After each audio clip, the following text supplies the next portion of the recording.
Ladies and gentlemen, Mr. Cropper here with Onar. We're going to do a little bit of religion and objectivism part 2 because some of you are a little bit riled up about this video. And we've got 4 likes, 4 dislikes. So it's a controversial thing, and there's a lot of comments, a lot of views on the first day we put it up. I really didn't expect it to be that controversial. So what are they upset about, Onar? Well, first of all, I think that most objectivists, me included, are very skeptical of anything that smells of religion, and therefore anything that is not complete condemnation is going to rile up any kind of controversy, I think. And since we didn't bash religion in every third sentence, I think that was sufficiently pleasing towards religion that many people got upset. I think also that many people, like some say, I'm trying to conflate religion and objectivism. My reply to that is no, objectivism is objectivism. I was specifically talking about trying to colonize Christianity with objectivism. So you can say that I'm trying to conflate something into Christianity, something that's already there but not well articulated. But I'm not actually trying to change objectivism or do anything like that. And I'm not saying that this, like some compared me to Kant, that I'm like really trying to destroy reason or something like that, like trying to give room for faith. I think that it's actually much more likely that many religious people are going to call me like the anti-Kant, like I'm trying to destroy faith to make room for reason or something like that. Yeah, they're going to be upset. They're going to say, we've got our faith and our views, and you're coming along and you're saying that it's no different from philosophy and logic and science. Yeah. They're going to be upset about that. Of course, and of course, the fact that I'm saying something about religion, which sounds on the surface to be very positive, is going to be upsetting to people who hate religion, understandably so. There's a lot of things, and now I'm not trying to whitewash Christianity. Christianity has misintegrations, just like all religions do. And one of what was the new intellectual, and was one who had a comment who said that he was worried about this turning the other cheek, which was like very evil, which I agree with, when it's interpreted in a very specific way. And I think that this is a very weak point with Christianity, precisely this the altruism that is interpreted out of it. And in the follow-up comments, he said that we didn't talk about that. We didn't talk about turning the other cheek. So I think that's a good place to start. You say it's a weak point of Christianity. Because there's individualism. Explain. There's like individualism, but then there's this altruism. Is that the dichotomy you see?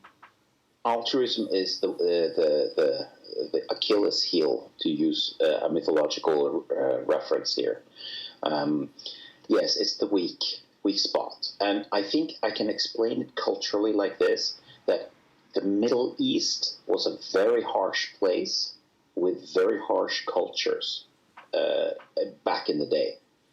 And Christianity was trying to soften that very harsh culture with trying to put some ideas of tolerance towards others and so forth. But when Christianity migrated north and came to the very tolerant and mild-mannered trust cultures of Northern Europe, this was taken way too literally. In other words, when blended with the Northern European cultures, this turning the other cheek turned into a form of masochism, rather than being taken as a Trumpian-style hyperbole. It was taken as literal truth by many. And so I don't think that anyone of the original authors of Christianity imagined that anyone would take it as literally as that. That's my opinion. It's that they were trying to give sort of like the Middle East is too intolerant. There's too much like tribalism. There's too much narcissism and this kind of behavior.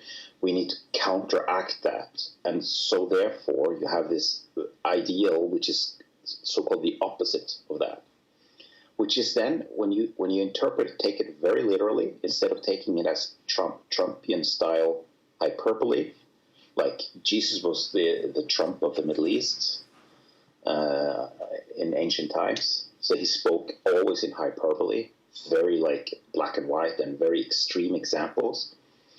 And so then it becomes a recipe for altruism. That's very bad. It's very bad. So I'd like to give the spin that I think that the original authors were trying to say, which is the following, that the turning the other cheek is like a one-time tolerance. Basically, it's a tit-for-tat rule. It's like you're saying, I'm going to give you the benefit of the doubt. That's the turning the other cheek, right? So I'm whenever you are saying something, keep talking. I'll be right back. All right. Whenever you're saying something, I'll just keep on talking. You are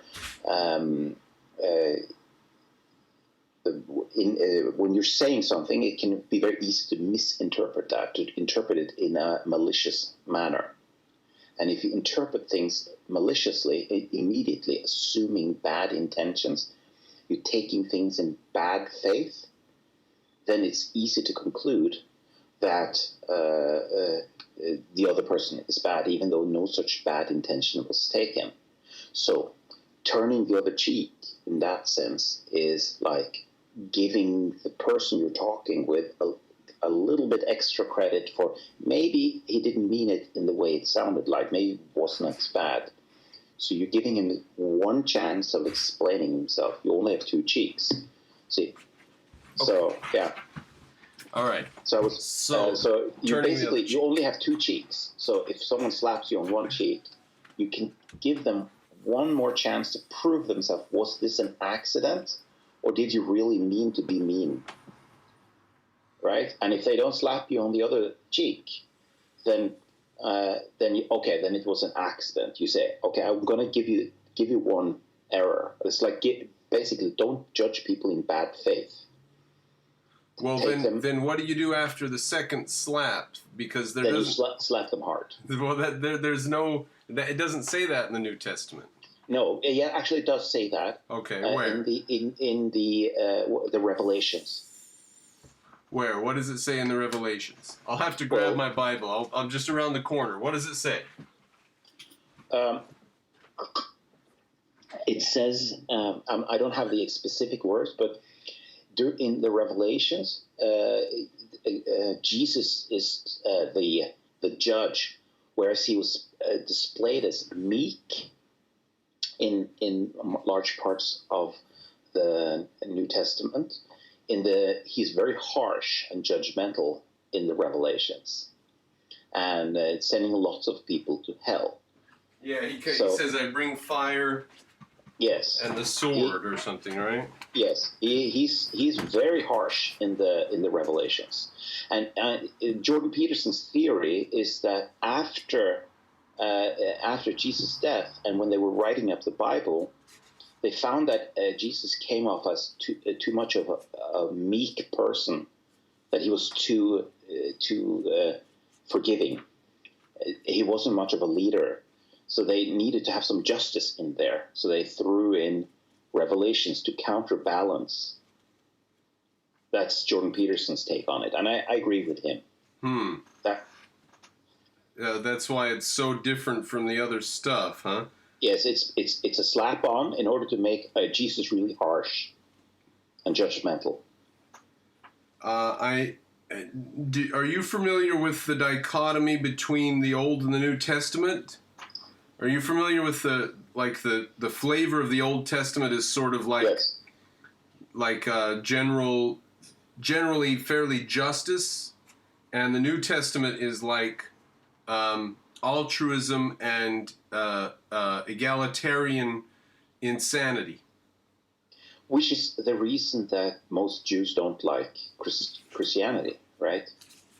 Yeah, because like Rucka was telling Ben Shapiro, he says altruism is from Christianity. That's a Christian thing. Yeah, and it's true. The way it's been sort of presented in and come into our common language, that's the way it's gone.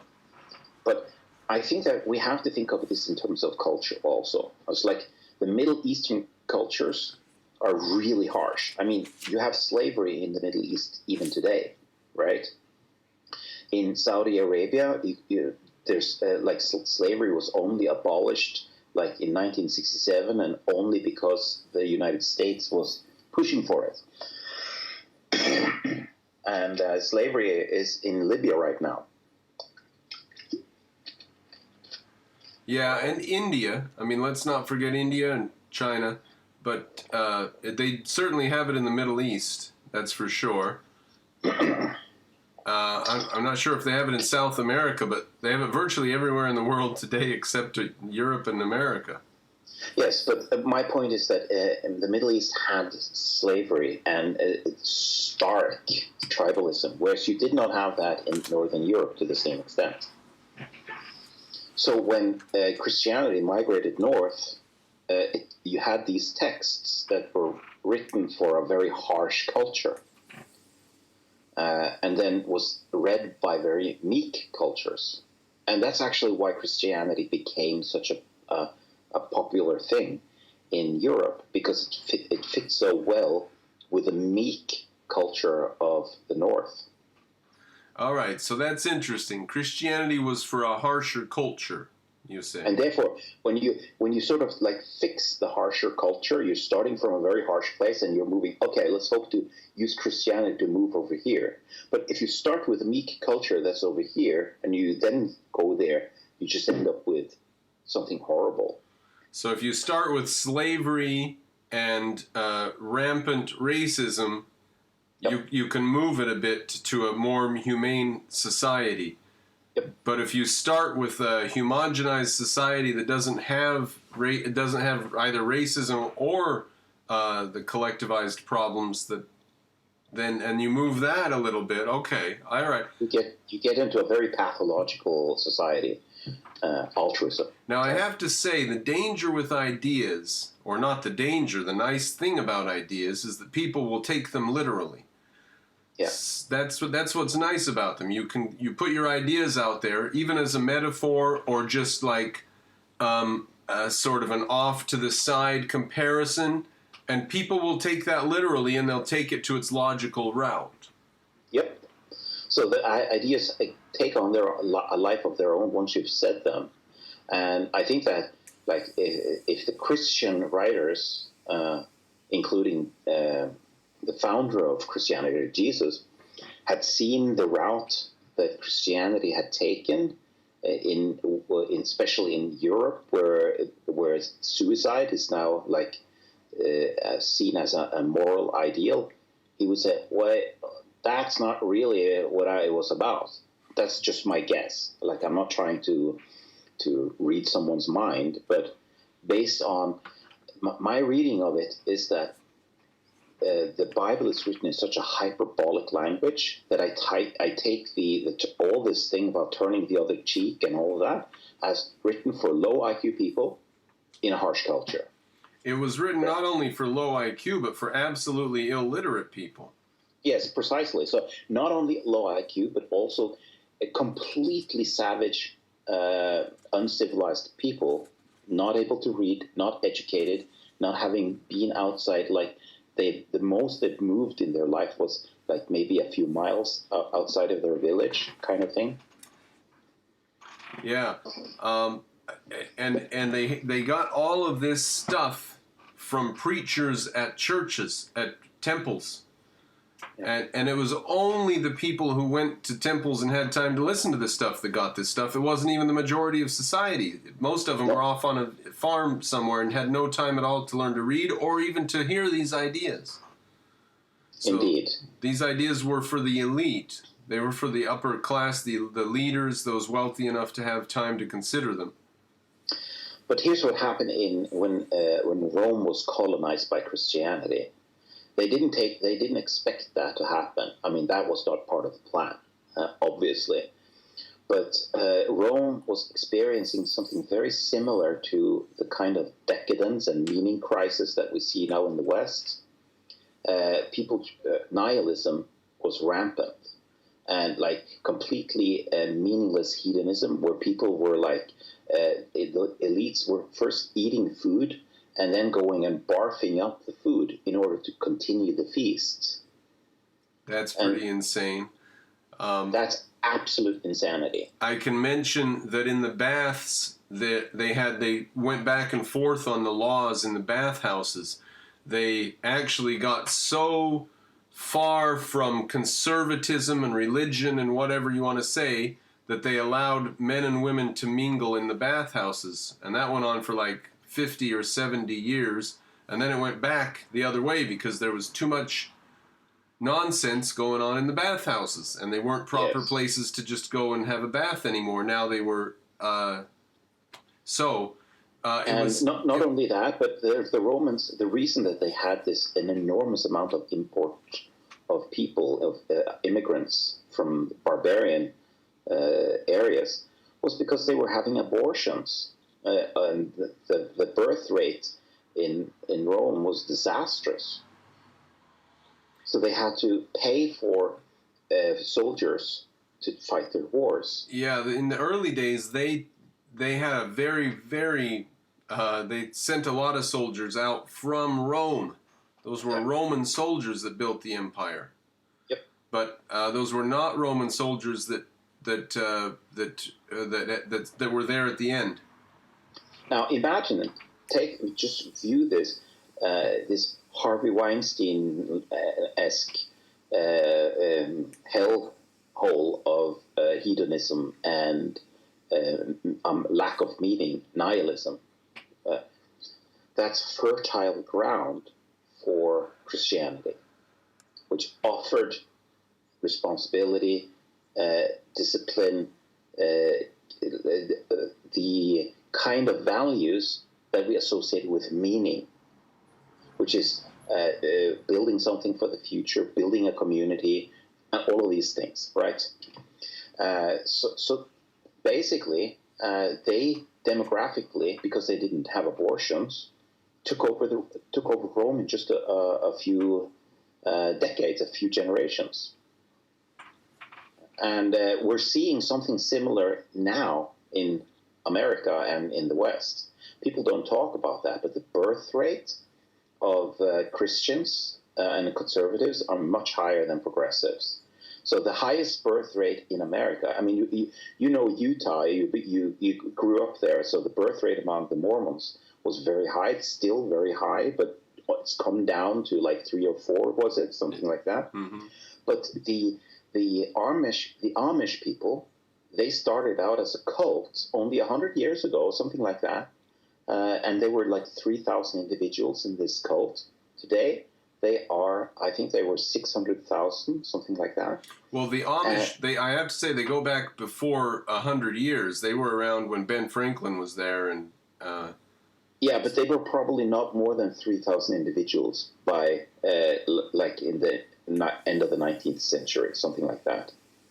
It was not many, but now they're like more than 500,000, and they've had explosive birth rates and population growth corresponding to 7 or 8 children per woman for 10 generations. Now compare that to the Shakers. Have you heard of the Shakers? Remind me, it sounds familiar. It was some sort of religious awakening or cult in the 1800s, but their idea was celibacy and to give up sex. Oh, that sounds like a good idea. Well, their religion is gone because the only members of their religion are the ones that they recruit in. Imagine my surprise.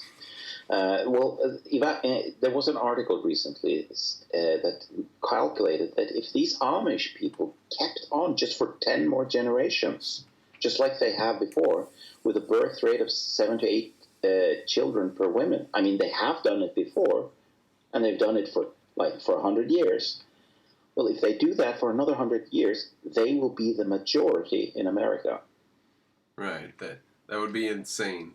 That made me laugh when you first mentioned it. Of course, they face competition now from Muslims who are taking over Minneapolis. Yes. Now, strangely enough, Muslims in America have a lower birth rate than Christians.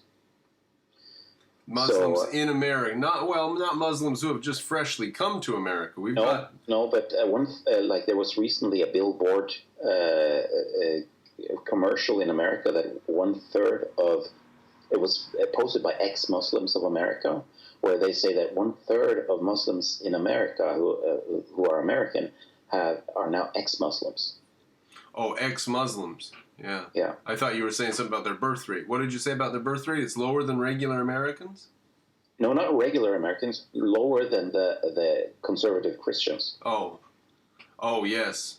Oh, that's interesting. Yep. So I'm just bringing this up in context because we are now in the middle of what I would call wandering in the desert wandering, like Moses in the desert, the Jews in the desert. That is the meaning crisis.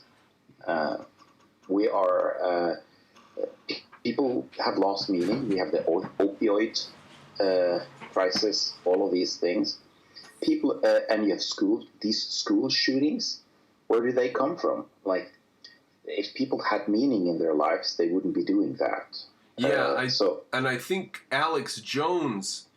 I mean, it's a superfluous subject, but Alex Jones' popularity shows people's lack of meaning, and it's just a narrative, but at least it's a narrative. They don't have a narrative. They have no narrative at all. They just wake up in the morning, they either go to the mall or they don't, and they watch TV. That's it. Yeah, I can completely understand this. Like, I can't really put myself in a position where I can believe the stuff that Alex Jones is saying because it's too far out there. But like, I have been paying a little bit of attention to this QAnon guy, and I don't think that this is like a real conspiracy either. But it's well written. It's real. It's a live show. Reality TV kind of show where it's on the border between believable and unbelievable. It's like so just paying attention to it, just like the X-Files or something like that, is fun. And the more real it gets, the more it's interesting it becomes, because ultimately it's meaningless to watch X-Files because you know it's fake, right? But if you believe it's true, or at least it's so well written that it's believable, then you can really immerse yourself in it. Yeah. And there must be people who listen to Alex Jones and they think a lot of it makes sense, but then he goes a little too far once in a while. He says they're lizard people or whatever, and people say, okay, I still listen to him, but the lizard people, that's a bit far. But there is some sort of conspiracy, and there probably are all child rapists and stuff like that, I mean, I'm not saying that, but this wider audience can view it that way and not take too seriously these bits here where you go out where he goes out too far. And the reason they're hungry for that is because they have they have nothing. They have no narrative. It's nihilism. The culture has been destroyed. Yes. In Alex Jones' defense, I would say that he probably adds those lizard people in there so that in case he's sued, he can claim temporary insanity. Like, look, I believe in lizards. Right? Yeah, don't take me seriously. Yeah, that's basically what he's saying. So it's his way of saying that this is a show. He's not really this is not what he truly believes. So you said if the narrative matches with reality, that's bonus points for the narrative, right? Yep. And the so, more it matches, it's better. The better it is. Yeah, and his narrative did fall apart a little bit when Trump got elected, because now all of a sudden he supports Trump, and before all of the politicians were lizard people, and now he supports Trump. So to move back to our original subject, Christianity is a narrative which doesn't have lizard people. Or it does, but they come later after you die, so you can't really worry about the arguing about the lizard people thing. So Christianity is a narrative that can basically hold itself together over time, but not only that, it also has 1 or 2 iotas of truth in it, or maybe 3. And let me mention, and then I'll give it back to you, let me mention the Muslims. Let me make our case as strong as I can. Muslims have a concept of the angel on their left shoulder and the devil on their right shoulder, or what is it? Is it 2 angels and one of them writes down the good and one writes down the bad that you do? So that is a concept. Karma is another version of it. And we have this version of Jesus and God watching us, and we have to go to the priest and talk about our sins. And these are all versions of saying reality is going to keep track of what you do. Indeed. That is a very good summary of what religion is trying to put into its basket of deeds, so to speak. In order to be effective, religion has to have, to the extent that religion is effective, it has some bits of reality in its basket. And just notice that if the idea is that we shouldn't have babies, then it will die out. So that the Shakers that you talked about, we no longer talk about them.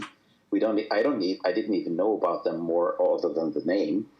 And the reason we don't talk about them is because they didn't have ideas that were viable. And one of the things of a viable idea is that you can reproduce. People who have the idea can reproduce.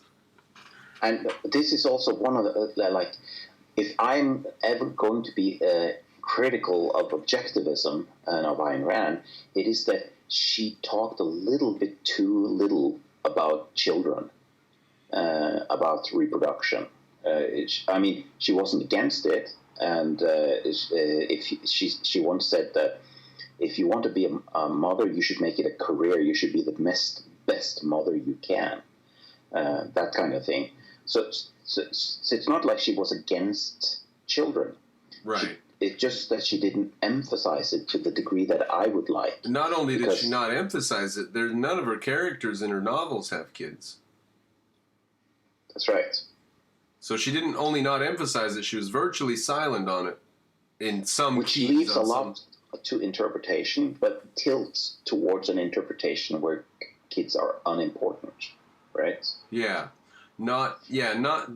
She doesn't derogate the subject, but it is slightly beneath her notice, isn't it? And that's I see that as like a blind spot on her. I mean, she actually never had children of her own. I think that she would have had a very different philosophy if she did have her own children. Very different? Yes. That's quite a strong claim. How different? She would mention children a lot. Well, I mean, how would it change her actual... You say it would she would have a very different philosophy if she... Okay, that I agree that is very Trumpian. It's hyperbolic. Okay, yes. All right. So it would be different, noticeably. And when I say very, I mean significantly different. And by significant, I mean it's noticeable. All right. So noticeable, significant, and very. Yeah. Noticeable, significant, and vary. Those are all pretty synonymous here. So you're saying she would have a significantly different philosophy. Yes. And what she would say is, well, now I'm putting words into her mouth now. So I can't read her mind or something like that. But I would think that she would place the importance of children as one of the primary ways of, how shall I put it, living out your life, or what's it called? Not enabling yourself, but fulfilling. Fulfill. Yeah, like when people talk about having a career, they very rarely talk about motherhood and fatherhood as a way of self-realization. Yes, that's it. Those people who have kids very often report that it's a transformative event. Like, yeah, I can confirm that it gives you a reason to get out of bed when nothing else does. Precisely. So it has this aura of incredible importance to it, meaning. Which is bumped and built and echoes off of really, really deep structures in the brain. Yes. Clearly. And what I would say, precisely, and not just like something that it was learned in your culture 50 years ago. This is something that's 1 billion years old, right? And I think that she would say something along that if you're going to maximize the amount of meaning in your life, that children are a path, necessary path, not necessary, but the normal path for that. Yeah, not quite necessary, but really close to necessary. Yes, normal. Just like you have normative ethics and emergency ethics, I would say that having children is normal. Well, so Ayn Rand spent her whole life trying to find people to teach stuff to. Yes. Because she didn't have 5 kids of her own that she had to teach. So remember that having children is literally creating a stock in the future, right? You can live forever. Through your children. I just want to mention to anybody who hasn't thought of this and hasn't heard me say this before, this is why men are obsessed with vaginas. Because if you can get access to one, you get a chance to live into the future for infinity. If you don't get access to one, you definitely are dead. Yep, absolutely. So people, and this goes back to this notion of meaning. And here, if I'd like to take a slight turn and talk about one of Charles II's videos on. He was slamming Jordan Peterson because he says you shouldn't be pursuing happiness, you should be pursuing meaning, right? And Charles II had a video where he was absolutely slammed Jordan Peterson on this. What is this? You're not supposed to pursue happiness? Yeah, that's such a basic mistake. I mean, Aristotle said that anything we pursue, whether it's justice or whatever, pride, whatever, those all we pursue for the purpose of making us happy. So happiness is definitely still what we're pursuing. So Jordan Peterson can only say that we have to take a detour to some meaning in order to get to happiness. That's all he can really say. Yes, and the way I would say it is the following. It's that happiness is embedded inside meaning. Meaning is bigger, but happiness is inside there. And let me give you an example of this. Happiness is a very unique context. It cannot arise just out of anywhere. It arises in a specific context, which is what I call rational karma, and as opposed to the Indian mystical karma. Rational karma is what Ayn Rand called the rational universe, or which is, and the rational universe is when you do something good, good things happen to you, and when you do something bad, bad things happen to you, right?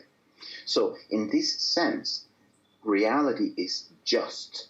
There's justice built into the world, to the degree that when you do something good, you get a reward, and when you do something bad, you get a punishment, right? Right. Now, I call this domain where this happens, where this is true, that is the rational world or rational karma. And we are trying to create a world where that's true. That's why we have capitalism. That's why we have individual rights. That's why we have judges who punishes criminals. We just want to get rid of all the elements that destroy any destroy rationality or rational karma. And if what you're saying is true, then the system where we do that would be a more orderly place than other systems that don't do that. Absolutely. And the point is, we want desperately to live in this domain that I call rational karma. That's basically a system where good things happen to good people, but like if you do good things happen to you, and vice versa with bad things. However, what if you consider this? You're walking outside in the nature. You have been working hard for your entire life, and you're walking on the trip with your daughter, and just out of the blue, there's a lightning strike, and it kills your daughter.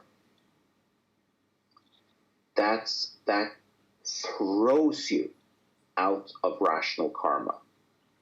Now you can explain even a lightning strike if you invent some super narrative to which you don't have access. Now this is why why religion has invented acts of God. It is to say that what appeared meaningless to you actually had a greater meaning, right? So, for instance, Sodoma and Gomorrah, we have found the archaeological remains of these cities in the Negev desert, close to the Red Sea. And they were struck by a meteor some 5,000 years ago. They were? Yes. I'm not familiar with that. How do they know this? They did an archaeological search, and they found human settlements, and then no human settlement for 1,000 years.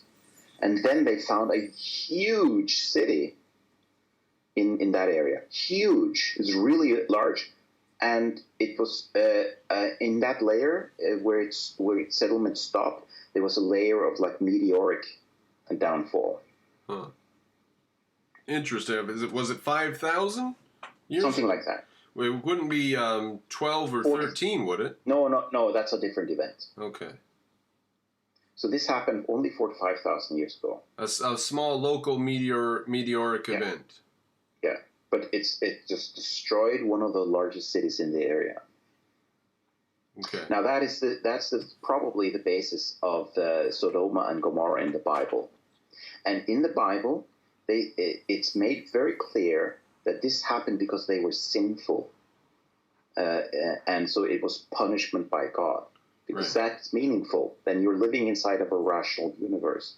Right. Because otherwise, you're living in a meaningless world where you did everything right, and then just a meteor comes and kills you. And that's why every time there's a hurricane hits a city or whatever, some preacher in that city gets up and says, this is because of our sinful ways, or this is because of the gays down in Miami when they're gay pride parades and whatever. Yeah. Because they have to believe that the stuff they see as immoral will be punished. If there's justice, if the universe works correctly, if reality is real, then these things that are sinful have to be punished. Yes, because the alternative is that we are living in a meaningless world. Right. Because how often have you heard when some innocent girl is killed in an accident or a lightning strike? It was so meaningless. It was her death was so senseless. Yeah, we call them freak accidents. Yeah, but they specifically refer to it. It was so meaningless and senseless. A senseless death. We do say senseless death a lot. Yeah, there's no sense to it. Yeah, and what we mean by that is that it wasn't that a good thing happened to a good person or a bad thing happened to a bad person. It was just something bad happened for no good reason at all. Yeah, to an erstwhile good person, supposedly. Yes. Yeah. So you can do everything right, and then something bad happens to you. That's senseless. It doesn't make sense. It's not rational. Now, we didn't say the senseless death of Epstein. No. We didn't say got the what he deserved. tragic death of Epstein. No, we didn't say that because he got what he deserved, right? Yeah. Whether he was killed or if he was suicided or whether he actually did suicide himself. Yeah, the mysterious death of Epstein. That's all we said. Yeah. Yes. Okay. So my point is this: what Jordan Peterson wants to get at is that when tragedy strikes, that's what he keeps on mulling about. This life is suffering, life is tragedy. What he means by that is that you're not suffering all the time, but you will have suffering in your life. Some tragedy, some meaningless tragedy, is going to hit you in the face. Yeah. Some person that you love is going to die, get cancer for no reason. Something like that. And then you're going to die too. Yeah, and often in a meaningless way. Like, and the point is this: then, when this tragedy happens, it's a monumental event that defines your life. It becomes a life-defining event. It's so significant that some people actually, I mean, you are metaphysically broken. That's what that means. It's like, think about your bones being broken, like when you fall. When you're struck by injustice like that, by the universe, then you become metaphysically broken. And what he says, when your moral bones are broken, you cannot pursue happiness because you're broken inside. Okay, yeah, interesting metaphor. I mean, he's off the deep end because, first of all, something that would break you might be almost happen once a year to somebody else. Like, say, a death in the family. Let's say you went 25 years without a major death in your family, and then your mom dies, right? And it really changes you. And then, but somebody else, they have a death among family or friends, like almost one, maybe two a year. Somebody in Chicago, for example, is always going to have a friend being shot or killed, or suiciding, or dying of drug overdoses, or going to prison for 30 years. There's always people disappearing left and right out of their life. Do they crumple up into toilet paper and disappear and blow away in the wind? So how many and how much you have to deal with depends on how you face the things you deal with. And if you're pampered, then the death of a loved one can really be a big blow to you. So it's relative to your experiences. It is true, but I would surmise that he's making a point, which is that it doesn't happen to everyone, but it can happen to anyone, and it happens to many, that you're thrown out of rational karma. You're thrown out of a domain where you can believe in a just world, where something senseless happens, and you question whether you can influence, if you have any impact on reality whatsoever. And this is like it's not your like it's just like with normative ethics versus emergency ethics. This is definitely an emergency, all right? And what happens then in that particular case, Jordan Peterson argues, is that during that time when you are thrown out of the rational universe, you cannot pursue happiness, but you can pursue meaning. In other words... Okay. Now, Ayn Rand said that happiness was the exclamation point at the end of the sentence. Yeah. Right? Isn't that what Rourke said? Maybe Rourke said that.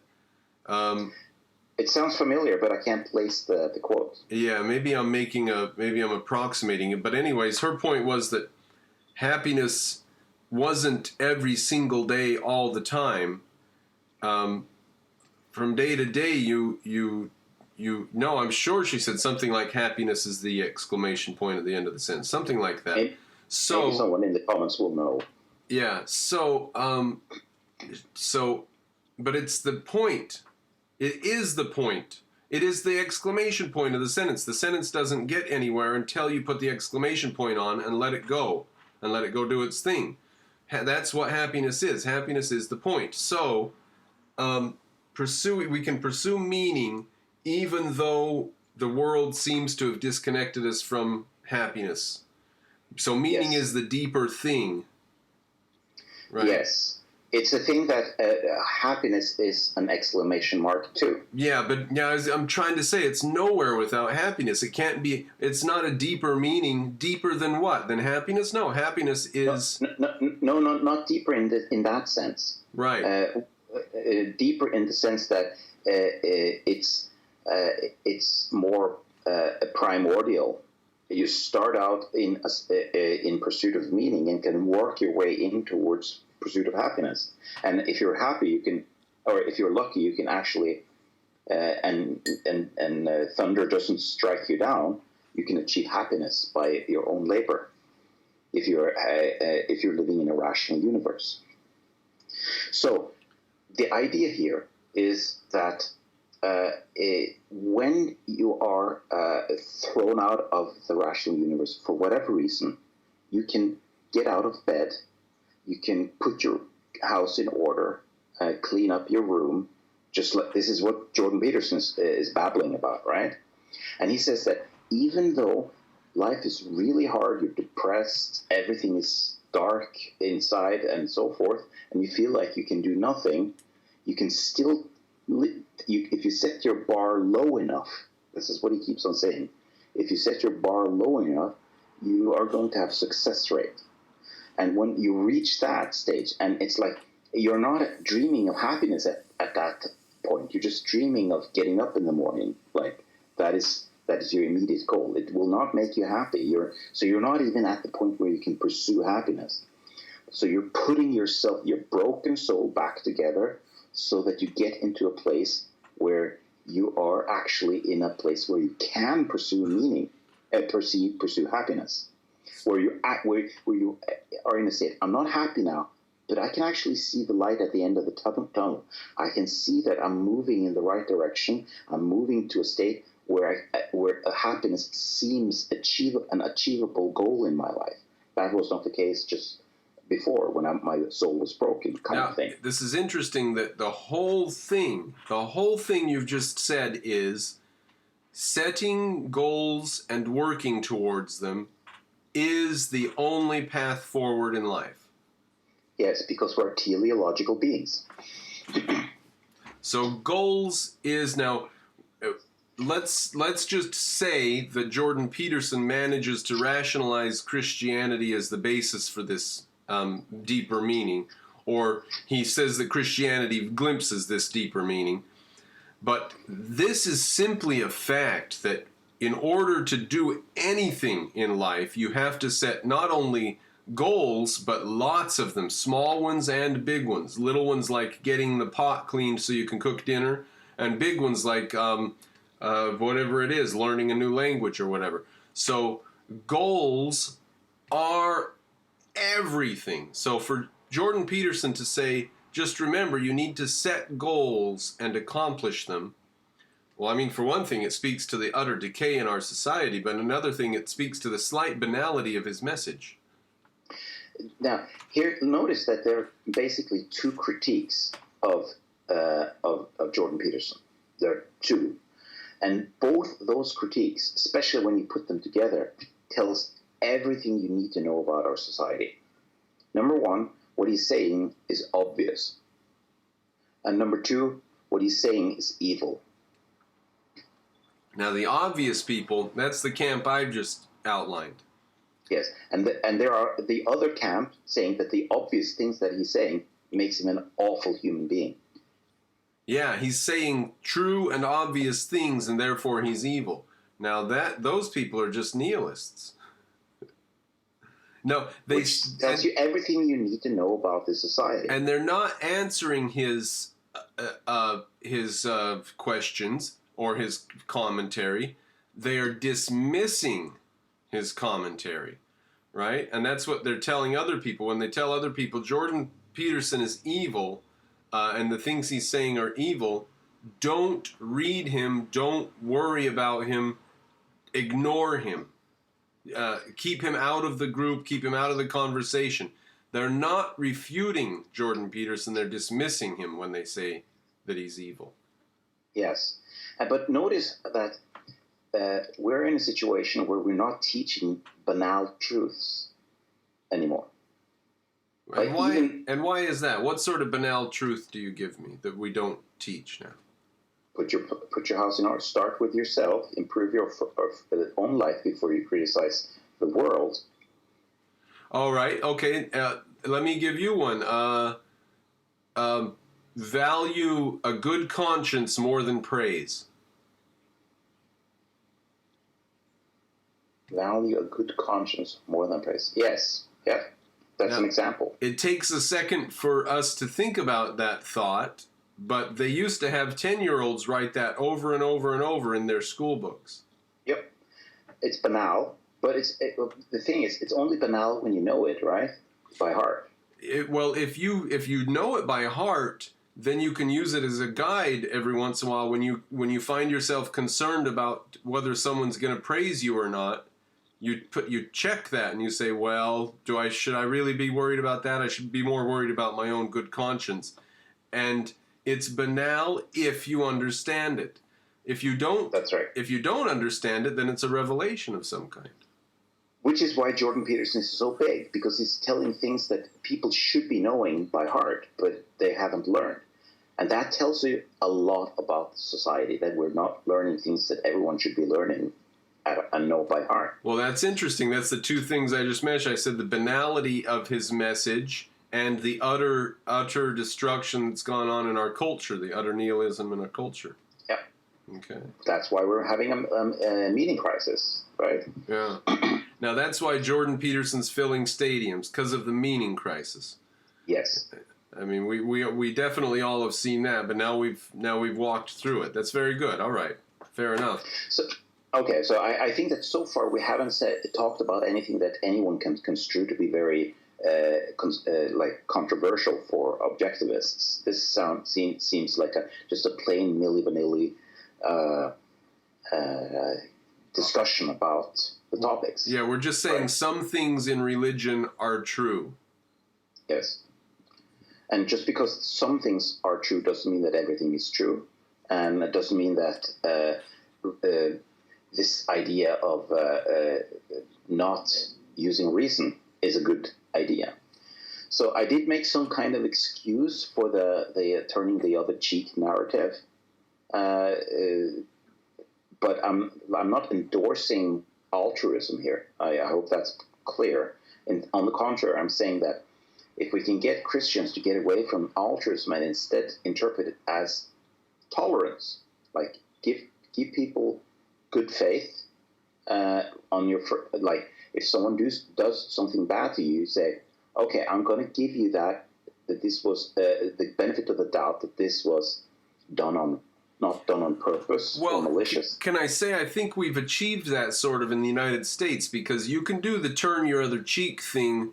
Like if the guy down at the tire shop overcharges you, you just go ahead and pay the $15 and you let karma get him back. But if somebody breaks into your house, you shoot them or you fight back. You don't Absolutely. turn the other. And every good Christian does that. Right? Yeah. So there's a place where you draw the line. You say, well, I'm not going to turn the other cheek when he breaks in my house. When he does that, it's over. I'll turn the other cheek if he's slightly rude to me in line at the grocery store. But that's not. My point here is this is just now part of the culture. It's what I'm hoping to achieve at some point is that this becomes part of Christian doctrine, right? Not altruism, but a kind of good faith tolerance for first offenders. Well, what are they going to rewrite the Bible? No, they're just going to reinterpret. This happens all the time with the Bible. Then it's already reinterpreted because people walk around living that way right now. Yes, but we want the preachers also to teach this, right? I'm not trying to get the preachers to preach anything. The best thing is, of course, to have objectivism. But how many objectivists are there now after 30 years after Ayn Rand's death? I don't think there's ever going to be a lot of objectivists. I think we're going to be thought leaders, and I think our job is to go around making fun of people who don't make sense and make them look like fools, so they have to adopt our ideas. That's quite possible the way to go. But in that case, I'm quite happy with Christians who just happen to behave in every single way in their belief system as objectivists, right? Now, okay, there I have to buddy up with you, and we'll lock arms, and I'll say with you, I'm just not too worried about attacking the local church over here. I'm more worried about Islam and Democrats and the Green New Deal as destructive to our society. I don't think this local church is the problem. I think that it's possible to go into this local church of yours and talk these points I just presented and that we're talking in these last two videos, and they would be going, yeah, that's sensible, that makes sense. Yeah. If you try to do that to a communist or to a Democrat, a radical Democrat, a progressive, they're going to say you are the most evil person that has ever existed on planet Earth. And you're not. You have nothing. So you can talk to those Christians. They are walking a little bit a different path than you, but they're walking roughly in the same direction in most areas, although they succumb to altruism at times, unfortunately. This is why conservatives are idiots. It's because they always give up to others. They sacrifice to others in situations where they should not. Now, so what I see then is the left is the military, let's say, and the conservatives are a bunch of businessmen. And they don't have time for big ideas or philosophy or some large narrative. They're busy living their lives. Yeah, they're busy actually getting work done and doing something real in reality. And so they are slightly dismissive about large narratives and big questions. So, yes. And the left doesn't produce anything, and that's why they always inhabit governments. Precisely. So I wanted to talk a little bit about faith. First, let me start out with sin. This one is good. You're going to like this one. Do you remember the Christian definition of sin? The Christian definition? No. The definition of sin, according to, you can talk to pastors and they will see, it means to be distant from God. Oh, well, sinning when you're shooting with the arrow is to miss the mark. To be distant from the mark. Distant from God. And what is God in our new interpretation? Reality. So what is sin? To evade reality. Evasion. Evasion is sin. Who says that? Leonard Peikoff said that Ayn Rand said the only sin is evasion. Which is actually completely 100% in line with Christianity when interpreted like this.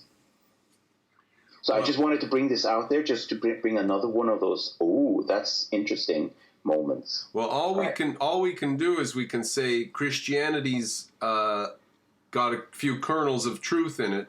To the extent that it's successful, it has some kernels of truth in it. Yeah.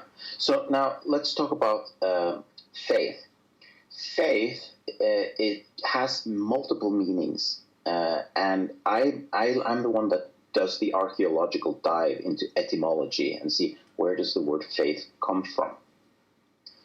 And faith, the original meaning of faith, means to be is trust. Trust. Okay. And now faith means to believe in some body of some larger narrative. How do you say it comes from trust? The word, that's the original meaning. Well, then why don't we say trust? That's a very good point. Now it has come for some reason to mean to believe. Now those two are related to each other, to believe and to trust. Like To believe means like, I'm not sure about it, but I'm going to trust God when he says this, right? So there's an element of that. But now comes a little bit of an interesting one. Where does the word trust come from? It comes from having somebody that has a reputation that you have some knowledge of. What is the etymological root of the word trust? Oh, okay, the etymological root. You can almost hear it. Truth? Yes. All right. It's truest. So it comes from tree. Back to the tree. Yes. And permanent again, structure. So when you talk about faith, being faithful, it explains a relationship like a marriage. You're faithful to your wife. So, and there has to be trust between you.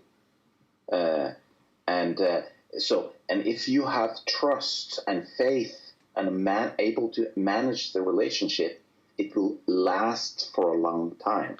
Faith is truth to reality, to being true to reality. Yes.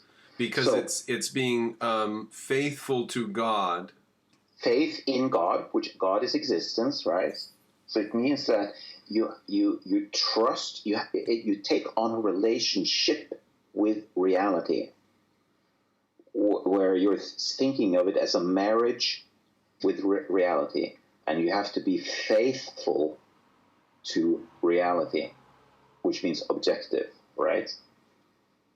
And notice that Ayn Rand, she actually did identify that there's a special kind of existent in reality, which is different from all other things, which is living beings.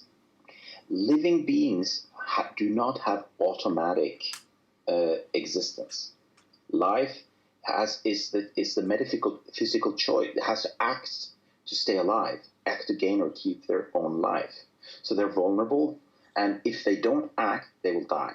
So they are constantly faced with the metaphysical choice between life and death. You can't really break a stone. You can rearrange its atoms, but it doesn't matter to the stone. But you can break a living being, because it then will die. It is unable to do the things that it needs to do to stay alive. So therefore, life is not a thing, it's a process. It's a relationship with reality where you constantly have to do the right thing in order to continue to exist. It's contingent existence. Contingent on recognition of truth. Yes. Life exists because it recognizes truth, or it exists when it recognizes truth. While it's recognizing. The dinosaurs did not recognize the truth of incoming meteors. Oh, yeah, okay. So there shit happens. You can say that sometimes. NASA can, though. We can see the incoming meteors, and because we recognize that truth, we might survive. We might be able to continue on this planet if we recognize the truth of the rocks flying around in space. So, yes. on even the most banal level and up to the largest level, recognizing the truth around us is how we survive. Yes. So, in the one sense, we have to be faithful to reality, and we have to have faith in reality. That's the only thing. Our only guiding light is existence. So when I find a wallet laying on the street and I pick it up, I can either take the cash out and throw it in the garbage, or I can see if I can find a phone number and return it to the guy. And so it's a slight amount of faith, having faith in reality, that would stop you. We would call it being principled. Yes, that's what we would call it. Yes. So we have now, the only problem I have is, of course, I have many problems with the narrative of religion and so on, but the problem at the end of the day is faith ends up poisoning the well that it's in, so to speak, because if it means adherence to reality and then it stops you from looking at reality at some crucial moment, that's just a contradiction, which, I mean, okay, it's a mess. Faith is a mess. It stops you from looking at reality at crucial times, and it aborts the process that it's supposed to be helping you with, which is to live in reality. And my point would then be that then you have done faith in the wrong way. You can think of this as a misintegration, where you end up with a false concept of faith. So let me say in traditional in the Kantian way of dividing the world up in reason and faith is that you are dividing the world up in the knowable, fundamentally knowable, and the fundamentally unknowable. So what Kant did is that he says, I'm going to make reason a little bit less potent to give room for faith, right? That's what Kant said, and that's why we don't like Kant very much. But what he called faith is actually not in alignment with what Ayn Rand would call the proper understanding of reason, indirectly also faith. Because he identifies the fundamentally unknowable with faith and the fundamentally knowable with reason, right? Uh-huh. Ayn Rand, and I think she's absolutely right on this, recognized that the fundamentally unknowable is also the purview of reason. Right. She would say, if something is fundamentally unknowable, then we can dismiss it as metaphysically irrelevant, and we should not base any epistemology on it. That's a rational thing to do. Everything is within the purview of reason. There's no edge to reason in Ayn Rand's view. But now here comes the very interesting part. What I don't think that Ayn Rand took into account is that if she had taken that line of reasoning a little bit further, she would have noticed that you have the fundamentally unknowable on one side and the fundamentally knowable on the other side, but then they wedge in between a little zone, a little edge between those two regions, where it's a border case, where there's some element of knowability here, there's some element of knowledge, but there's also some elements of something that's not known. What's an example of this? Let me think of a good example of that.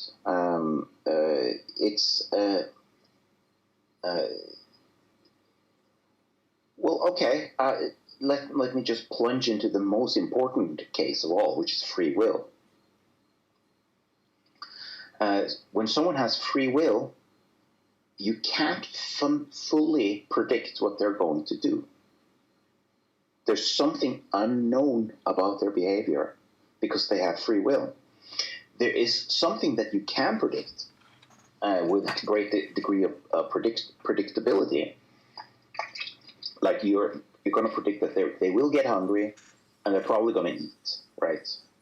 Things like that. So you can sort of box in free will into a space. But inside that space, you can't really make predictions because that's where you are in a domain of unpredictability, right? Right. And that means that when you're dealing with a person with free will, there is an element of faith involved. You have to trust a person. You have to take that person on trust because he has free will. Well, you can back.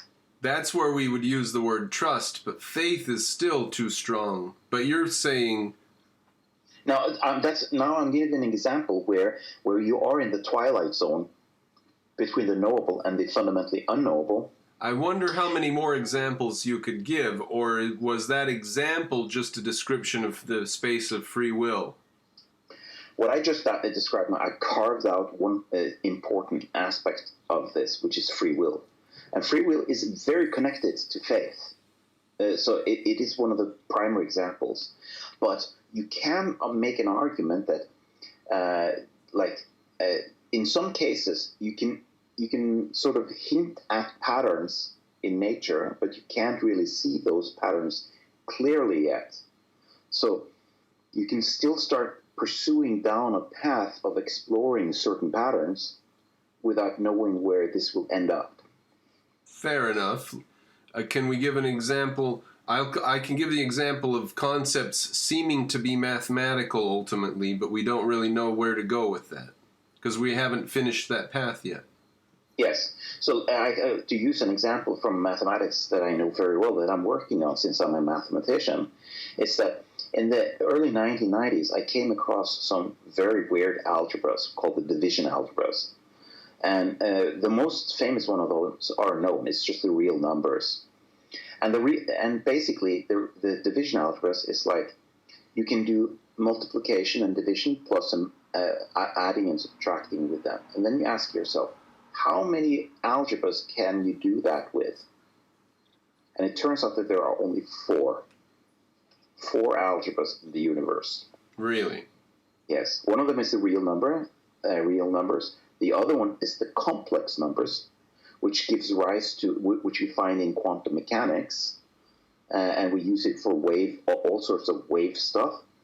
And the third one is called the quaternions, and we've stripped out the cross product from this, which we then use in electromagnetism and in space. So the quaternions give rise to a lot of physics. But then there's the octonions, which is 8-dimensional. Quaternions is 4-dimensional. And we haven't found any usage for the octonions yet, because they're really weird, very weird. But I am quite convinced, and I don't have any obvious evidence for this, but I'm convinced that the octonions are going to play a major role in physics, just like the three others have. I don't think it's a coincidence that three out of four of the division algebras just happen to be at the center of the laws of physics. Well, now I'm very interested in what this octarian algebra is about. Well, they're like very complex numbers. I'm not going to go into that. We can do that in a different video if you like. Yeah, I was going to say, let's not go into it now, but shall we? Is that something we could discuss? Is that something that... Well, we can do a little bit about it. I can't go too deep into it because people are going to get, if people are not into math, it's right over the head. Well, don't go into it now. Let's continue with the religion part 2 we're doing. Yeah. So my point was simply that this would be an example where I have, let's call it faith, in my position. It's like, I'm pretty sure that there's something here.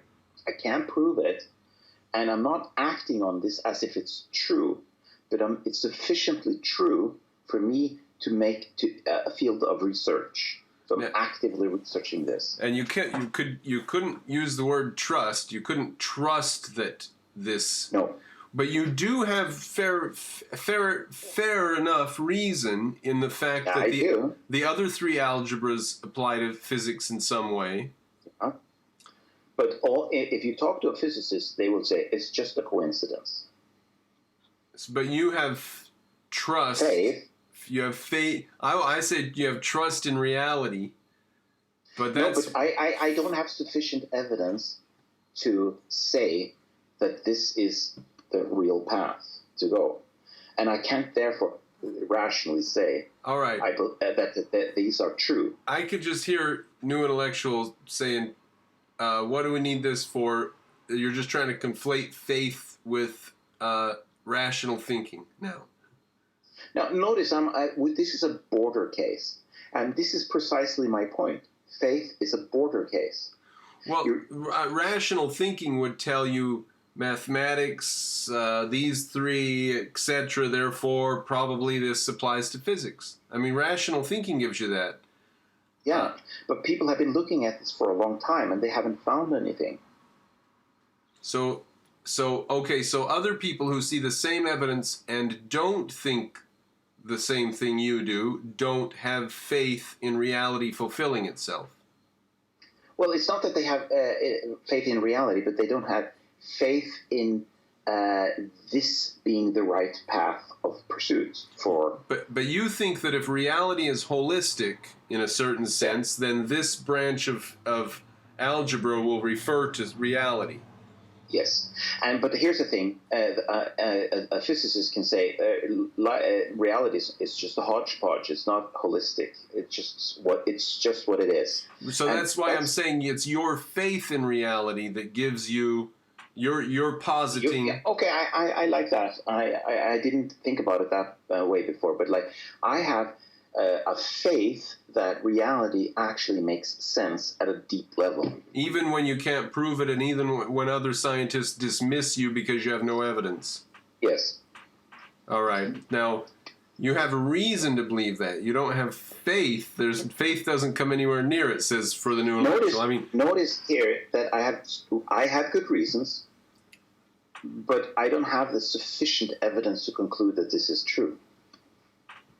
So I'm in the twilight zone, and this is where faith lives. It lives in the twilight zone. All right. And okay, so now I'm going to shift a little bit gear. I'm going to actually explain what I believe is where religion comes from. Narrative storytelling.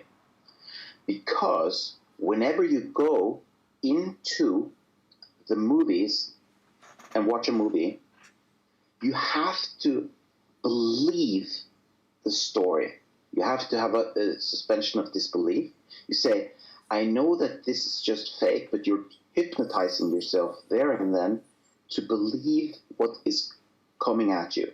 Yeah. And if you don't do that, if you actually don't take that leap of faith, and at that moment while you're watching, that you truly believe what you're seeing, like at the back of your mind, you might know that this is not real.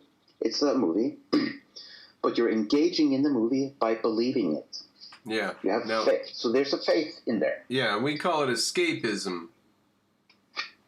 Objectivists call it escapism, to escape into, which means to believe, to leave this reality, to go into the holodeck and actually believe the holodeck. Yes, that would be one way of doing it. Yes. Now here's the thing. If you're just escaping reality, like taking drugs or whatever, then that escape is not connected to anything. It's not rooted in anything. It's just you're leaving reality. What if there is a borderline case? There's a borderline case where you can't really tell if you are in reality or you are in a dream, or if you are in a story, or if this is real. Borderline case. Okay, what would be a borderline case where you're not sure if you're in a story or if it's real? Okay, let me give an example. You are watching a movie or something like this, not necessarily a movie, but you hear the news or whatever, and you see some guy doing something wonderful. He's walking on the moon, like that, something like that. And in your mind, you form a fantasy. It's a dream. One day, I will walk on the moon. That's a fantasy. And for all practical purposes, that can be a form of escapism if it's just that thought. It's just at the moment, you're just daydreaming about, I wish I was an astronaut. But what if you're now starting taking actions in reality, that this dream of yours is starting to guide your actions so that you're moving towards a goal. And if you didn't believe that this goal was achievable, you would never go for the goal. You have to make a leap of faith that you can actually become an astronaut. And what might happen is that on the way, it turns out your eyesight was not good enough, or your physique was not good enough. So you didn't end up as an astronaut, but you might have ended up as an astrophysicist instead. So your path becomes a different one, but it's roughly in that direction, and you were guided there by this fantasy of yours.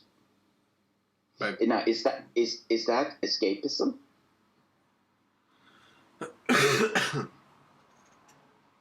Escapism? To have, well, I mean, you're talking about somebody who had a daydream and then their whole life. You only have one life. What are you going to do with the one life? You're going to pivot it on a daydream?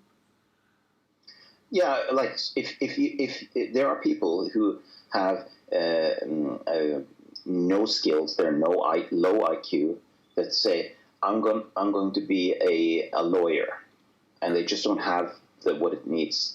Now that's escapism, right? That's an unrealistic dream. Although today in America, there are lots of people say I'm going to be a superstar, and they're like. And when you look at them, like if maybe you've seen one of these auditions kind of thing. There's some guy coming in there or some girl, and she thinks she's so great, and she believes she's going to be the next Britney Spears or something like that. And when you hear her sing, you say, no, someone who loved you very much failed to tell you that you should not be doing this, right? That's escapism. Right. I'll tell you what, 3/4 of the black men that I know want to design basketball shoes right now. That's currently like the career choice for 3/4 of black males right now. That's escapism, right? Yeah, how many people do we need sitting around drawing shoes? Exactly. And in that case, those are clear cases of daydreams that have no connections with reality. I'm talking about the borderline case. All right, so is it escapism to imagine a goal that's possible to get to, but not certain? But not certain, and you have to have trust. Take a leap of faith. It's not trust. Trust isn't the word. You're going to push me to use faith for the word, huh? Yes. Because it's not enough that you have you trust in your abilities, because maybe you have what it takes, but that's not all the factors that are at play. The dice have to roll in your favor. Ooh, Jesus, like a Chinese chair. Every once in a while, the latch lets go just randomly and drops me back. Made in China. Made in China. Okay. To goddamn right it is. Yes, it was an act of God. Yeah. Okay, so I'm not sort of I don't want you to start using the word faith. I'm trying to make a point that when you write a story and you want someone to believe your story, you're engaging the same faculty as in religion. It's the religious faculty. So in one sense, when people say that Ayn Rand, there's no metaphors in Atlas Shrugged. There was one of the commenters that said, I can't remember even a single metaphor in Atlas Shrugged. The whole thing, the whole Atlas Shrugged is a metaphor. All right. Okay, fair enough. Let me put a guy in an ancient village who he has no knowledge of what the success of his hunt is going to be. But he gets up in the morning and he gets his spear and his toolbox and he puts on his leather cloak and he goes out and he goes fishing or whatever. And lo and behold, he comes back with some fish or whatever it is. And so he has some sort of faith that has no choice in it. There is a narrative of reality. He has faith that he's going to go find something, and he does go out and work on it. So we've got that structure in our brain. So my proposal to you is that this faith narrative and religion are just hijacking that structure in our brain, which tells us it's not certain that this will succeed, but you still have to go out there as if you're certain. You still have to act like it's certain because you need to eat today. That is certainly, you can call it hijacking. That's certainly how it evolved. I mean, it started out like that, and that came before religion. And then religion sort of parasitized that structure and developed on its own. Yeah. So I'm going to give you my take on the first religious experience, because it happened probably around 50,000 years ago, and it was based on a physiological event. It wasn't epilepsy or schizophrenia? I'll bet it was epilepsy or schizophrenia. No. Dream. A dream. Oh, dreaming. Okay. Well, then we had religious event. Monkeys have religious events. No, they don't dream. Oh, dogs dream. They dream a little bit, but they don't remember the dreams. Monkeys dream better and more than dogs. The point is, they made measurements of dream activity, the REM sleep and all of that, and humans have, like, for some reason that no one understands, like 10 times more active dreaming than anyone, the number 2 on the list. Okay. Well, yeah, we have a lot to sort out. Yeah. Now, imagine that you are one of our ancestors, if 60,000 years ago, and they had an IQ, a typical IQ of 55. We think of that as very low IQ today, but back then, those were like the masters of the universe. Like, they made every single other entity on Earth look like complete morons in comparison, right? Now, imagine that person for the first time in history. No one has ever had this before. Has a dream and wakes up in the middle of the night, vividly having seen his dead parents in another world. Okay, so you think that's how heaven how the afterlife came to exist? That was the beginning of religion, and it was also the beginning of taking hallucinatory drugs to enhance, like shamanism and all of this stuff. I think I think that we will have known about hallucinatory drugs a long, long, long time, because animals just go around eating whatever, and they'll be familiar with the different things they eat and ingest. And so I think as cavemen, we just had different things we ate and ingested, and we knew the different effects of them. There's I don't remember the author right now. I can look it up later. But there's an author that has looked at the cave arts from our ancestors, in France and around the world, especially in France, in the 50,000-year-old. And when they saw these patterns, people think that these were just primitive, like, drawings, but they looked like they've been have been drawn during, like, an LSD trip. Which is very possible. Yeah. So what they're saying is that this idea, like, of drawing a human with an animal head thing, that's what you see when you take hallucinatory drugs, right? Yeah, and there are some drugs that you take that specifically give you visions of jungles and snakes. Yep. Specifically. So my point is that at some point, when they discovered dreaming, they started this dancing. The Africans do this today, where they dance until they come into a trance. Yeah. And the trance is a dreamlike state. That's the one they're trying to see, because they're trying to see God, and they're trying to see their dead parents and get into a connection to this other world. All right. Now all religions have some form of trying to shut the mind down and disconnect it.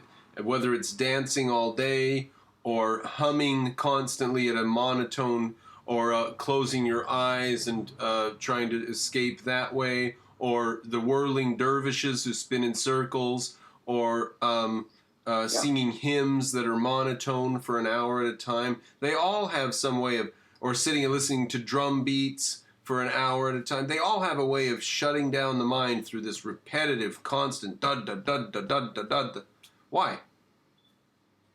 The reason is they're trying to get contact with this other world. Yeah, you're trying to connect it now to I don't know if this circles back to faith, but connection to the other world, the mystical other realm. Mystical experience. Shutting down the only real reality to get to some other reality. Okay. And for anyone who's interested in upping their ante, like looking at, there's a colleague of Jordan Peterson called John Vervaeke, and he has like a series now called The Meaning Crisis, or something like that, a YouTube series.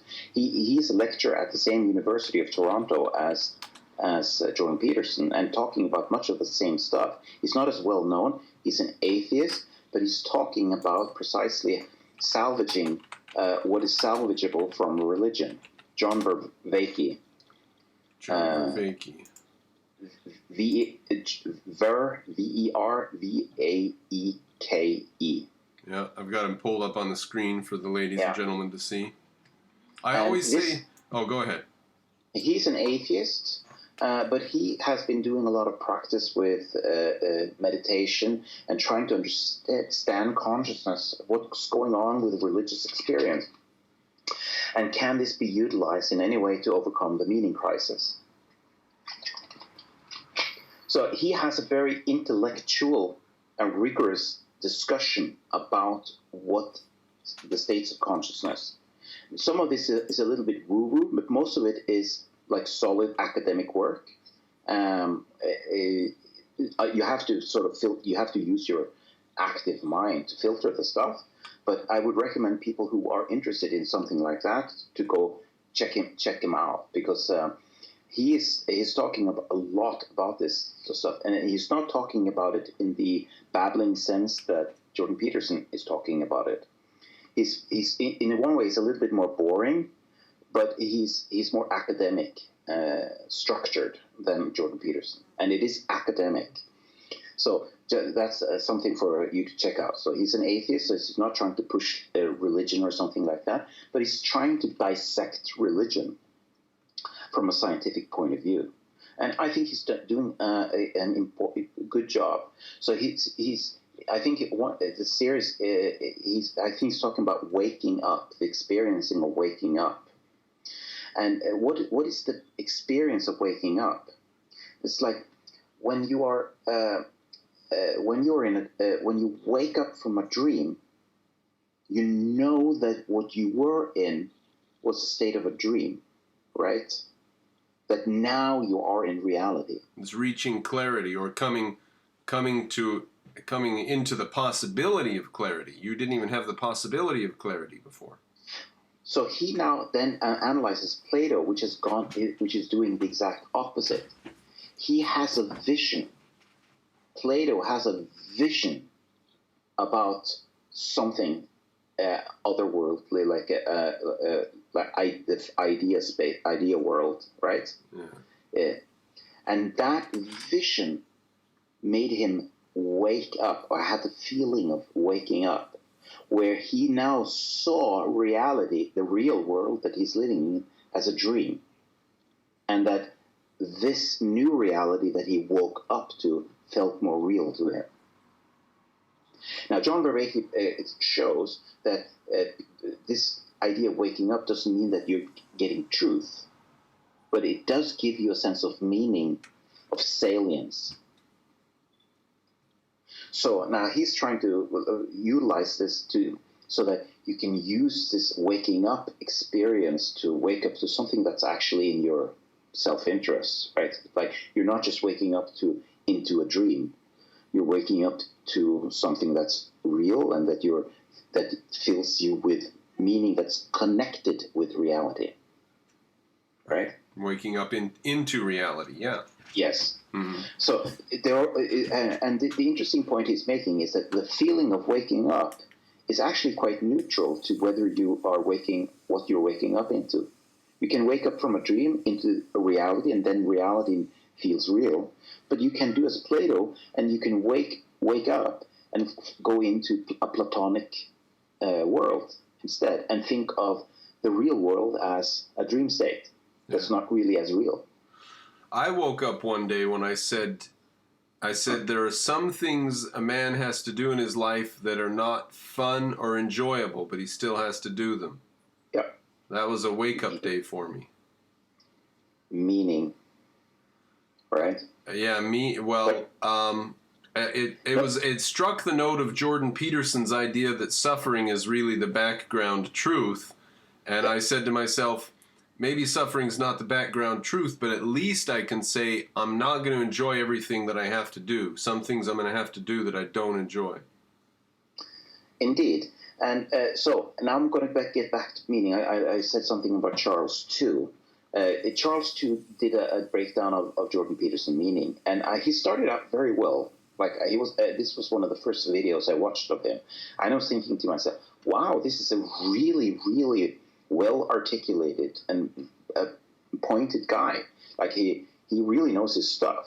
So he immediately went for the right concept that meaning means to have a reference in reality. Right? That's what the word meaning means. And then he says, and therefore, obviously, Jordan Peterson means that you want to do an action that's anchored in reality. In other words, a meaning that makes a difference in reality. And I was like, bravo, yes, you're getting Jordan Peterson here. And then he says, but everything has a meaning. Even when you're fantasizing, there's always a reference to something. Therefore, talking about meaning is meaningless. That's Charles Tooze? That was Charles Tooze, said that? Yeah. I'm paraphrasing him, so I'm not saying that he's saying it was meaningless, but he was basically saying that there's no such thing as something that doesn't have meaning, because even a fantasy has a referent. And it's like, oh my goodness, that is the most idiotic statement I've ever heard from someone with a brain. It's like, it literally destroys the concept of meaning. In mathematics, this is known as the trivial case. It's like the reason you exclude the number 1 from prime numbers is because if you don't do that, there are no prime numbers, because everything is divisible by 1. So therefore you say a prime number is everything that's divisible only by itself or the number 1, and you exclude 1, right? Because if you don't exclude the trivial case, no prime numbers exist. Right. So what he's doing the trivial case where everything has a referent. Well, yeah, it's short of, yeah, but that's a trivial case. That's not what Jordan Peterson is talking about. I think that might even be too strong a case. What does he mean everything has a referent? If I sit and think inside my mind of some utter fantasy, and then I realize, oh, that's just a fantasy, and I stop, what is that? What is the referent there? Well, just like the empiricist said that every thought comes from sense data, even a fantasy. Oh, okay. So it refers to previous sense data. That's really weak. That's a really weak thing. Yes. And that's what I'm saying. That's the most insanely crazy, idiotic statement I've ever heard. Now, so Charles too is getting his wrist slapped right now. So what are we giving him a citation for? Which video you mean?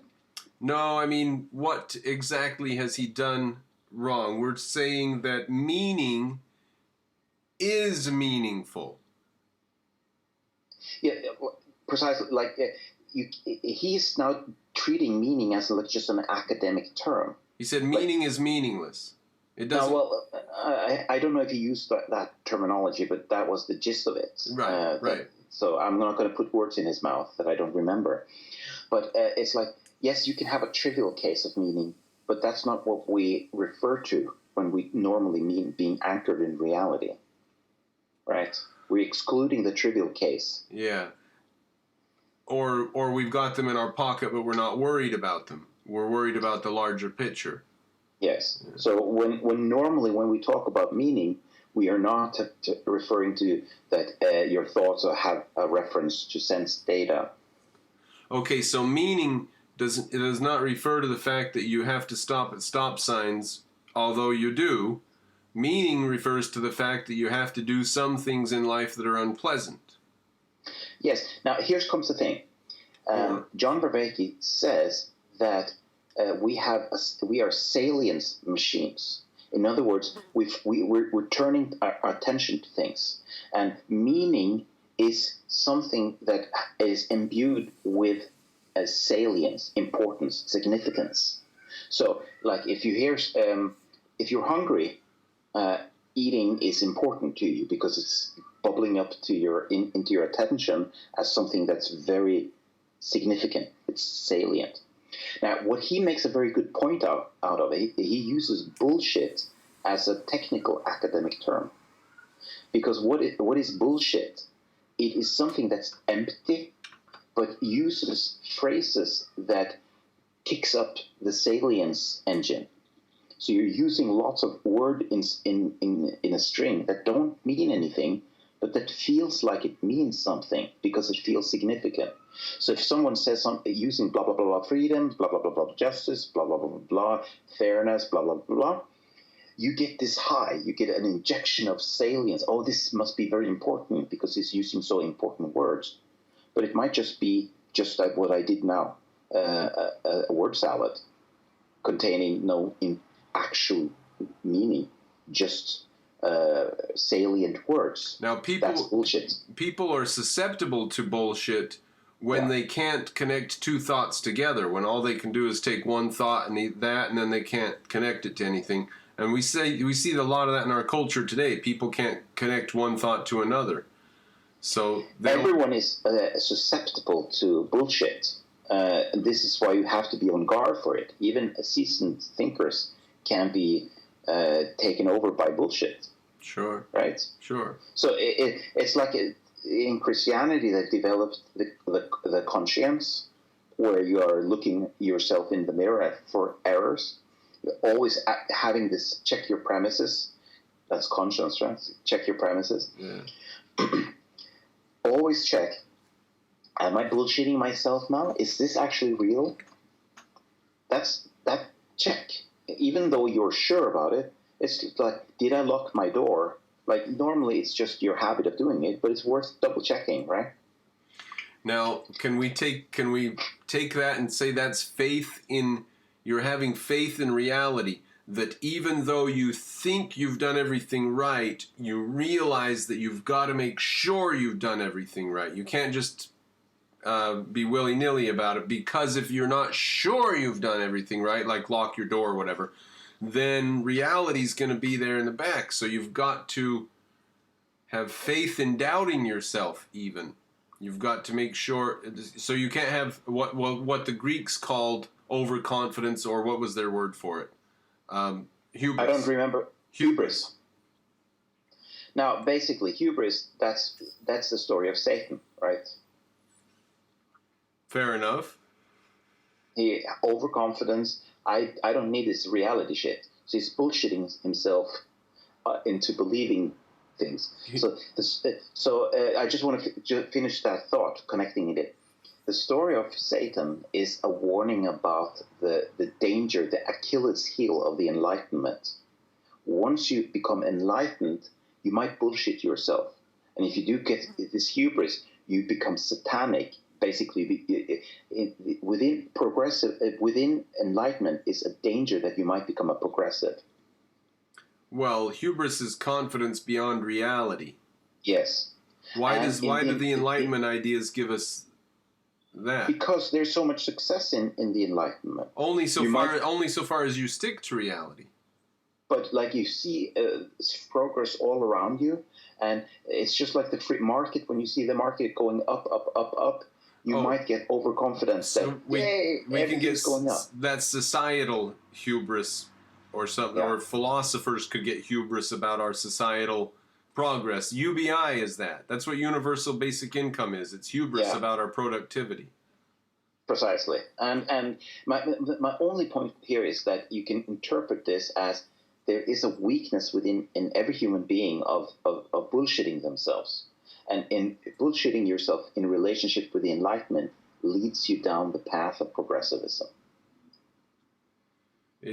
Okay, that's why a lot of people think the Enlightenment led to progressivism. Yes, I mean, and you can say that, yes, in one sense you're true that you need to have enlightenment in order to have progressivism, but the Enlightenment doesn't by necessity lead to progressivism. It's a thought error that arises from the context of enlightenment that couldn't arise. It arises from the fact of Immanuel Kant's philosophy. Without his philosophy, I don't know if no, we would not have these errors unless someone made them. Yeah, I actually trace it back earlier. I think that David Hume is the real evil guy. You think if Kant didn't come along at all, we could have done it with Hume? Yeah, because he was hubris all over. Now, where did I recently hear that we would have had an M-type society if we were Humean, but we have a D-type because we're Kantian? Where was that? Oh, I have not heard that, but I thought that both David Hume and Kant were D types. Well, Hume is a skeptic. Skeptics are more reality-oriented because they at least want to find out where something is wrong. I think that by cultural momentum, David Hume was D1. And Kant completed this and became D2.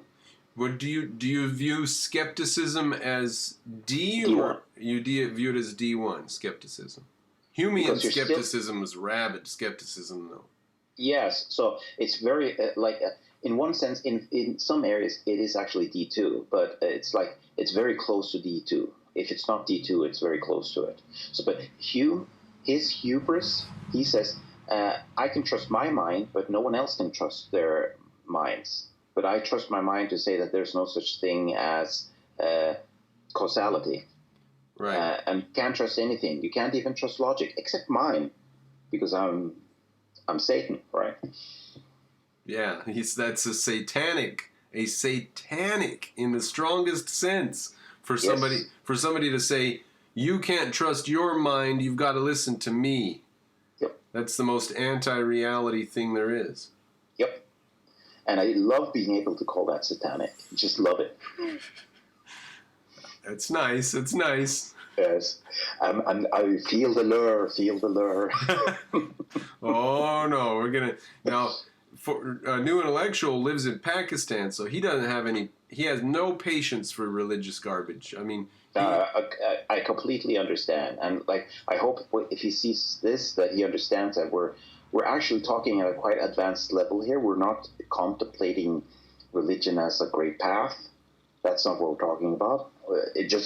For me, it has been obvious, but I understand that people can, after listening to people like Jordan Peterson and like that, they think that religion is now coming back, kind of thing. And in one sense, religion is coming back, but what can you do about it? We have to address the meaning crisis.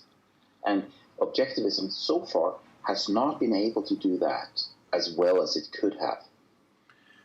Well, see, I don't know where objectivism is going to fit in. Like I say, I think maybe we're going to have a lot of people who have read Atlas Shrugged and The Fountainhead, and they just accept right down in the core of their being that freedom and individualism are important and that other people shouldn't boss people around and tell them what to do, and the use of physical force is wrong.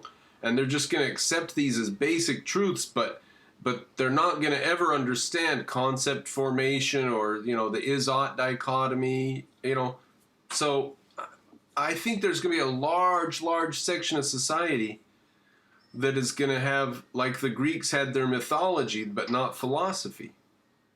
So where does objectivism fit in giving meaning? I'll tell you what, it fits. It's the bricks. Everything else is just the mortar, or else it's the mortar. Everything else is the bricks. It's essential. It's absolutely essential. Disenthrall was just seen doing a video where he's listening to something on the ARI website about concept formation. He's just streaming that while he games and talks to his audience. So there's no place to go for these people. Nowhere they turn can they get reasonable stuff. They have to go to objectivism. Yeah. Now, so what I'm sort of doing here is a little bit like what John Vervaeke is doing with Jordan Peterson. A lot of people who have started out with Jordan Peterson have moved on to Jordan Vervaeke and say that, okay, he's like the dark web of Jordan Peterson, the dark web, the crypto web or something like that. So it's for the seasoned Jordan B. Peterson fan to go over to John Vervaeke. And what I'm saying is that objectivism, if objectivism injects itself into this conversation and starts making interpretations of Christianity like I've done, maybe some people out there get curious about this and want to check out the real deal.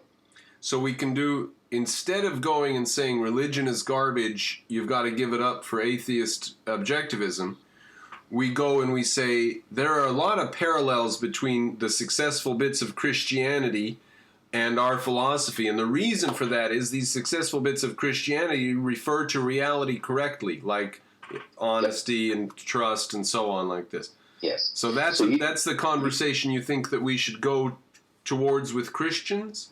I think that giving them a bone is better than hitting them with a stick. Very nice. Okay. All right. And notice how I used a metaphor again. It's like metaphors are everywhere. And now, I want to I'm almost going out of battery here. All right. But I just want to give one example. Like metaphors are absolutely everywhere. Think about when we talk about time. We talk about time going forward and we're going back in time. Okay, that is just like the foot of the mountain uses the body as a map of meaning. We're also using the body as a map of meaning for time, where we're saying that time goes, we're walking, like to go, and it goes forward. So even at that basic level, we find metaphors. So it's like, even though it's not a metaphor today, it's just a word because it started out as a metaphor, but then we've sort of incorporated it as a rational concept. It did start out as a metaphor and now lives on as a corpse, which is also a metaphor, by the way.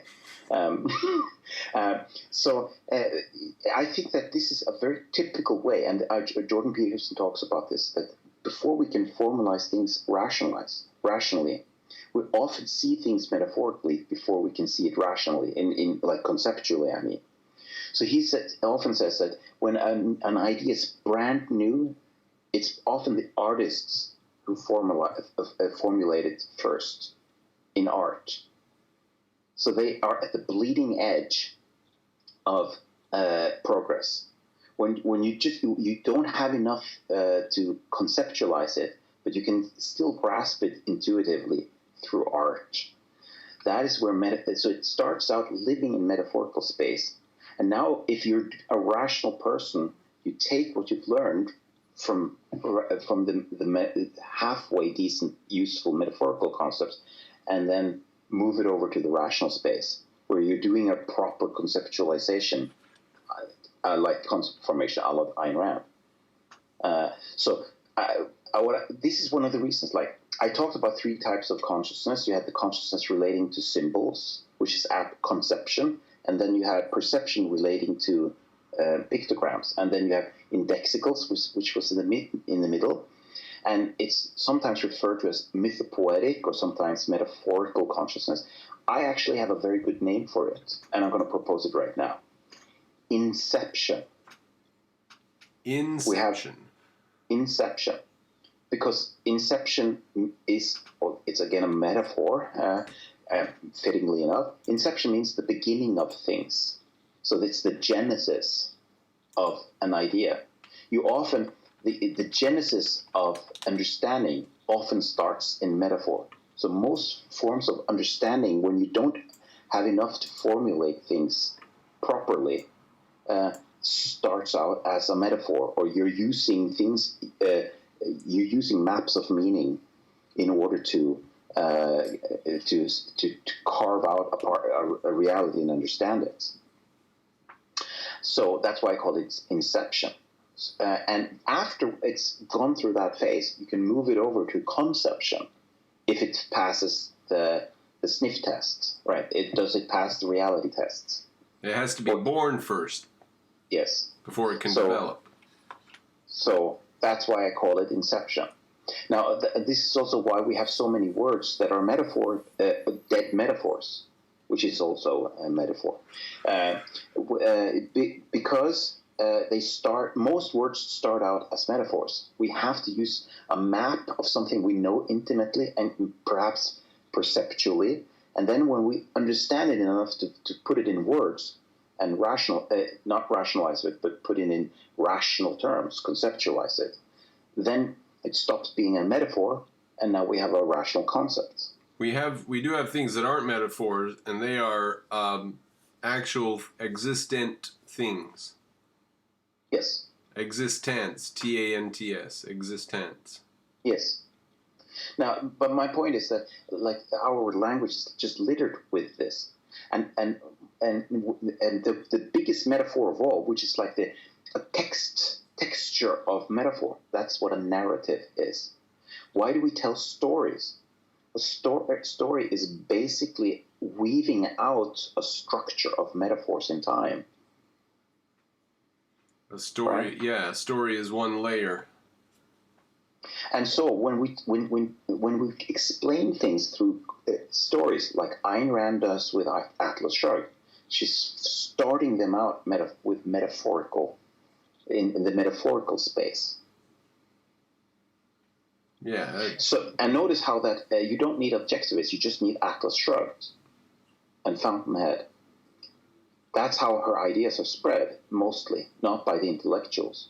Because the intellectuals speak very rationally, whereas Atlas Shrugged is a story, which lives in it's the inception of understanding. That's where it takes the reader into another world.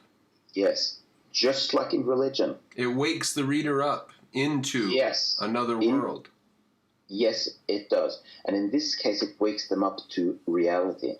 How can we wake up more people to reality? Through Atlas Shrugged or through virtue of selfishness? Clearly, Atlas Shrugged is going to speak to people on the carnal level. And that carnal level is the religious level. It's a religious experience. When you're reading the Atlas Shrugged for the first time, it was certainly for me, it was a revelation. Yeah, revelation's the only word. And that is a religious experience. It wasn't that I was starting to believe in the supernatural, but I had a feeling of waking up, of seeing the world as it actually is. Just like Plato. I was starting to believe in the natural. That's what objectivism is. You come to believe in the natural. Notice that salience is neutral. You can wake up to irreality, to fantasy, or you can wake up to the natural, or some mixture of it.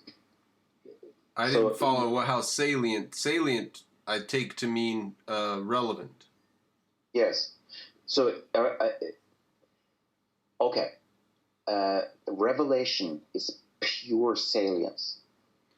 Very good. Yes. This is from John Vervaeke. Oh, really? Well, I'm going to have to check his stuff out. I've got his tab opened here now. So yeah. So he has a series, and you can just start from one. He has 40 videos of his. It's really good, and I'm up to like 25 now, and it's very useful. Some of this, like, you have to use your reason and filter this stuff through your understanding. Like Jordan Peterson, right? Yeah. So take a little bit with a grain of salt wherever you need that. But he says a lot of really interesting stuff, which is important. And he's saying that the feeling of importance is the building block of meaning. And sometimes you get meaning from bullshit. That's a bad form of meaning. But this is how, this is how you can go astray. So you have to use it in a wise manner. So what he's talking about is wisdom, is knowing how to use salience, revelation, meaning in a wise way. So I interpret that to mean that you're using your rational faculty as your final arbiter, but you can use then meaning, which is the language of the elephant, right, to do this first initial exploration and a genesis or inception of understanding, of meaning, of importance. Meaning is the language of the elephant. And here's one thing I also noticed, which is one of the reasons I believe that the elephant metaphor is so sticky. It's gray. And just like moral grayness, like it's neither good nor bad. it doesn't have it's so if you take the white little angel and the black demon on your shoulder and you mix them together, you get a big gray blob like an elephant, right? So the grayness, I think, actually is one of the parts that makes it so unrecognizable as a good analogy, because it doesn't have any morality in and of itself. It's morally gray. Right. Just the fact that we have a subconscious mind and we are the conscious rider on top. Yes, and we can nudge it and push it around, and it can want to go in various directions, and it's up to us to sort of lead it in the right direction. But it can take you down a dark path, it can take you down a light path, it doesn't care. It'll just go where it wants to go. But so your job as a rational and moral being is to be the elephant rider, to make sure that the rider is doing your job, not the other way around. Right. Rationalization is you trying to make the elephant look good. Right. Even though you've gone down the wrong path, you're brushing off the blanket on the elephant, make sure it looks nice and stuff. Yep. All right. So I think that I'm running out of battery now. I think this is a good time to stop, unless you have something to add right now. Oh, no, I think we could draw a line there on, this is part 2. I don't know if we'll do part 3. We'll see what happens. We'll see how excited people are about this. Hopefully we're not going to be banged in the head over how awful this was, because I think this should be quite kosher. Yet another metaphor. Now, are you trying to get us into religion then? Just give us your final sentence in case people skip through the video and only hear this. No, I'm not trying to get people into religion. But I am trying to talk to religious people. So you just want to give them a bone during the conversation?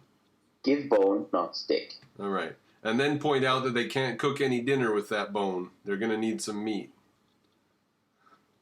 All right, there's lots of metaphors here. I love metaphors, and I'm specifically not pointing out all the metaphors that we're doing, because metaphorical thinking is the elephant in the room, right? Yeah. Which is another metaphor, a metaphor. Squared metaphor. Yes. Yes, I'm not trying to make people into to religion, but religion is a misintegration. A misintegration means that you've done something right, but you've done something wrong also. So let's find out what you did wrong and try to wean out some of the stuff that's good in there and throw away the bad stuff. Yeah. And this means casting, for instance, Christianity in a new language, reinterpreting it so that now all of a sudden the misintegrations go away. Yeah, and showing them what's right about their religion rather than telling them that it's wrong as a whole. Yes. Okay. All right. So, well, let's draw a line there. Did you want to? I'm worried about your battery because it clicked out on us one day. But if you want to say more, go ahead. No, I'm fine. It still hasn't given me a warning, but it will give me a warning just like any second now. Okay. So I think that was my sort of final word on the subject for now. I just want to see what people say about this. I think this was a good conversation, and we were touching on lots of really good stuff that develops this idea a little bit further. And you gave a lot of pushback here that I hope I was able to give some kind of reasonable answer to. I think so. So we will see what people have to say. All right. Very good. Thank you, Onar. We'll speak to you soon. And all right. I'll put this out on the webs. Have a good one.